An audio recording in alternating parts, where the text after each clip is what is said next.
Oui, je voudrais quand même réagir sur la sortie du ministre Mamoudou. Oui, d'accord, très rapidement. Oui, si vous permettez, parce Oui, que je pense qu'on ne dit pas toute la vérité au peuple. Vous savez, le pays a cette mauvaise culture d'avoir toujours à l'esprit de labourer le mensonge. C'est pourquoi, depuis pratiquement 1958, on ne fait que récolter la misère. Donc, je ne vois pas les efforts qui ont été consentis dans un domaine, surtout dans le domaine de l'agriculture, mieux que le premier régime, le premier régime sous Ahmed Sékou Touré. Presque chaque famille à l'époque avait un tracteur. Quasiment, chaque famille avait son tracteur. Aujourd'hui, ce qui est assez dramatique, et ce qui se cache derrière cette campagne agricole, c'est que notre État est devenu commerçant. Lorsque vous voyez tout ce qu'on est en train de dire, on donne l'impression qu'on vient en aide aux agriculteurs, alors qu'on vient carrément appauvrir les gens. Regardez, depuis pratiquement près de 2 décennies, tous les efforts qui sont consentis n'ont jamais permis aux agriculteurs de sortir de leur état, de leur situation difficile. C'est pratiquement le statu quo. Vous voyez les agriculteurs, aujourd'hui, ils sont devenus quasiment pauvres. Vous prenez les régions agricoles de la Guinée, vous prenez la Haute-Guinée, vous prenez la Forêt et la Basse-Côte. Faites-y un tour, allez-y faire un tour. Les gens sont pauvres. Les gens sont extrêmement pauvres. Pourquoi? Misérables. Misérables. L'État ne fait aucune étude. Parce que, comme Kéron l'a rappelé tout à l'heure, on met du n'importe quel engrais sans aucune étude. Sinon, les sols n'ont pas les mêmes besoins. Les agriculteurs ont besoin de formation. Mais depuis quand mais il a dit tout à l'heure, attention, le manque de conseillers agricoles. Voilà, un déficit qui semble être résolu. C'est l'État qui doit pallier à cela. Vous savez, on n'invente pas la roue de l'histoire. Karl Marx l'a dit dans Le Capital, sur les outils de production, les moyens de production et la superstructure. Aujourd'hui, vous prenez les moyens de production et les outils de production. Depuis quasiment, c'est la même chose, c'est la même routine, c'est les mêmes investissements. Et on s'attend toujours à la même récolte. Donc on laboure le mensonge et on récolte la misère. On va continuer avec cette formule. On ne sortira jamais de l'autosuffisance alimentaire. Il faudrait qu'on crée carrément des crédits agricoles, qu'on permette à des structures privées de gérer cela. Mais lorsque l'État ne voit que son intérêt, ne voit que son investissement, donc l'État ne se soucie pas de l'après-récolte. Parce que tout ce que le ministre dit par rapport aux productions, par rapport aux récoltes, la Haute-Guinée, elle est beaucoup plus dans la culture du riz et du fonio. Et la Basse-Côte et le Fouta, quand les agriculteurs arrivent à sortir de cette situation, parce que là-bas, c'est la pomme de terre. Et aujourd'hui, il y a cette ruée vers la pomme de terre. Il y a des jeunes qui sont sortis et qui investissent, des jeunes qui n'ont bénéficié d'aucune aide de la part de l'État. Donc il n'y a pas de comparaison possible.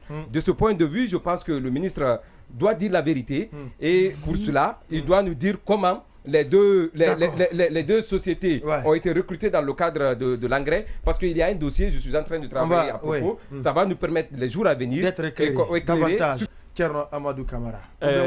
D'accord, oui, parce que la question de l'agriculture, je voulais juste en un mot dire qu'en réalité, bon, il y a aussi des trucs, des choses qui reviennent. Depuis qu'on est né, on parle d'agriculture, de campagne agricole. Mais pour moi qui ai fait mon école primaire au village, chaque année, le mois d'août a été quand même un mois très difficile pour les parents. Je ne sais pas qu'est-ce qui arrive. À Monnaie précisément. À Monnaie précisément. Tout comme moi. Pourquoi on n'a jamais trouvé que le bateau arrivait. Bien sûr, on n'a jamais réussi à faire ça. Et toutes les années, à chaque fois qu'il y a hivernage, il y avait la même pauvreté qui revenait, les mêmes difficultés qui reviennent. Donc on n'a pas encore eu la solution malgré tout ce qui s'est passé depuis tout ce temps-là. Mais aujourd'hui, un problème. Simplement, la récolte ne peut pas couvrir toute l'année. Non, mais on a pensé à l'agriculture, on n'a pas pensé à l'économie même des communautés. Parce qu'en réalité, le monsieur, il ne fait que l'agriculture. Finalement, même pour payer le gombo, même pour payer la tenue pour son enfant, il faut vendre les céréales qu'il a. À la saison prochaine, il n'a même pas de semences. Exactement. Donc voilà. Et ce que je veux dire, c'est qu'aujourd'hui, quand il y a une question centrale, et une question centrale qu'il faut poser au niveau du ministère du secteur rural, élevage et agriculture, donc, c'est par exemple en Haute-Guinée. Vous menez toutes ces campagnes agricoles, vous envoyez de l'engrais, vous envoyez des tracteurs, tout ça, mais vous envoyez tout ça les gens, ils mettent de côté. Le matin, il va à la recherche de l'or. Il y a ce phénomène aujourd'hui qui fait que même en saison hivernale, les gens abandonnent les champs, ils vont dans les puits de... Le président Alpha avait essayé ça en interdisant l'exploitation artisanale de l'or pendant la saison hivernale. C'est vrai qu'il n'a jamais été puissant face à cette question parce que les gens l'ont toujours désobéi dans ce sens. Donc il faut réussir à... D'abord, les gens n'ont plus confiance en l'agriculture en réalité. On se bat, on déploie tous ces moyens, mais est-ce qu'en Haute-Guinée aujourd'hui, les gens ont beaucoup plus confiance en l'agriculture qu'à l'exploitation artisanale de l'or? Je vous assure qu'il y a des villages aujourd'hui en Haute-Guinée qui sont menacés de disparition.